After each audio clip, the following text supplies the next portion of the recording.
Hi, it's Nate Charles, and welcome back to the Rule of Law Brief. There is something happening in American politics right now that should alarm anyone who cares about the Constitution. Across the country, a growing number of Republican politicians are openly embracing rhetoric that targets Muslims as a religion and Muslims as a people. You can see it in congressional statements, you can see it in legislative proposals, and you can definitely see it in campaign ads. This is not an isolated incident. It is becoming an intentional, overt, and pernicious political strategy. One recent example comes from the Republican primary for Texas Attorney General. In that race, a candidate released a campaign ad claiming that the Democrats have imported millions of Muslims into the United States and blamed Muslims collectively for crime, terrorism, and supposed efforts to impose Sharia law in Texas. And you can refer back to my previous video about Sharia law. That's just a lie.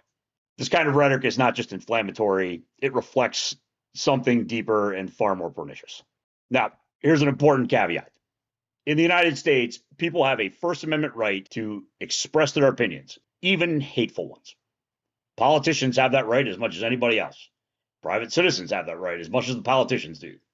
The Constitution protects speech we dislike, precisely because the government does not get to decide which opinions are acceptable. That gets to an issue called viewpoint discrimination, which is something I've also covered on this channel before. So when politicians make statements attacking Islam or Muslims, the First Amendment protects their right to say those things. But free speech cuts both ways. The Constitution protects their right to speak, and it also protects my right to speak and your right to speak, and in so doing, to recognize the bigotry coming from the Republican Party when we see it, and to call it out and call it for what it is. This issue becomes far more serious when that hateful rhetoric turns into government policy proposals. Some of the policies proposals now being circulated by the Republican Party include things like banning people who adhere to Sharia law from entering the United States, targeting Muslim nonprofit organizations with inflammatory and baseless allegations of being terrorist organizations, using governmental influence to dismantle communities viewed baselessly as Islamist. Those are not neutral immigration policies. They are policies aimed directly at a specific religion. And it is long past the point where it is a constitutional problem. Now, to look at just the recent history of these issues, it helps to look at one of the most controversial Supreme Court cases of the last decade.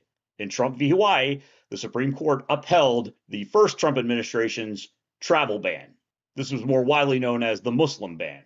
That decision was widely criticized, but it's important to understand what the court actually did. The policy that the court actually reviewed and upheld did not explicitly target Islam. Two prior versions of the policy did. And there remains little doubt that the principal motivation for the policy that eventually passed muster was to target Islam, but the Republican Party did just enough to make the policy facially neutral. The quote-unquote Muslim ban managed to pass constitutional muster because it was framed as a restriction on entry from certain countries justified as part of a national security review of visa vetting procedures. Because the policy was facially neutral, meaning it did not explicitly single out a specific religion, the court applied an extremely deferential standard and allowed it to stand. The policies that have come up more lately don't even have that pretext. That distinction matters. A policy that appears neutral on its face, even though it may be motivated by prejudice, raises difficult legal questions, but a policy that explicitly targets a religion is something very different. And that is what we're starting to see now. The First Amendment contains two key protections, the Free Exercise Clause and the Establishment Clause.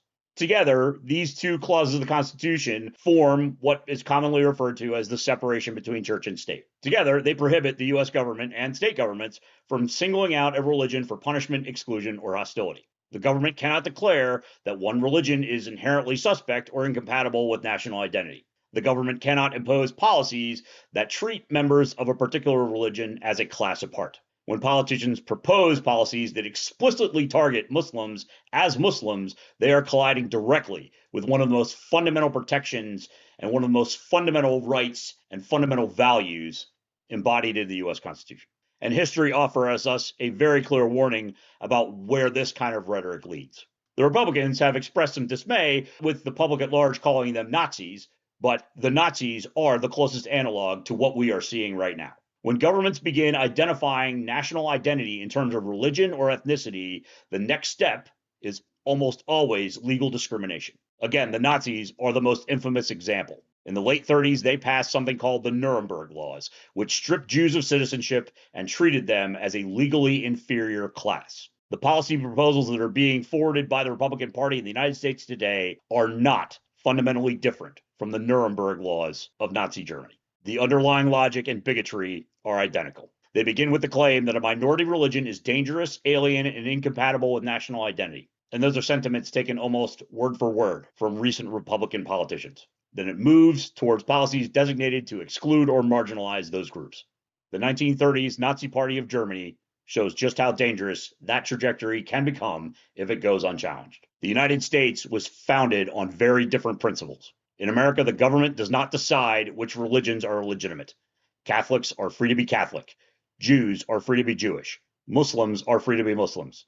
Atheists are free to believe nothing at all. Those freedoms are not conditional. The freedom of religion is the sine qua non of the United States. If we start attacking Muslims out of bigotry and out of a failure to recognize the inherent dignity of all humans, we cease to be the United States at all. There will be no more America left to defend. The Constitution protects the right of politicians to say offensive and even hateful things. But when those views turn into policies aimed at excluding or targeting an entire religion, that is no longer just ugly rhetoric. It becomes an existential threat far more pernicious than any one religion or ethnicity could possibly impose on the U.S. Constitution. And that is something that every American, regardless of politics, should and must stand up and reject. Every decent American needs to stand up for their neighbors and speak out against these policies immediately.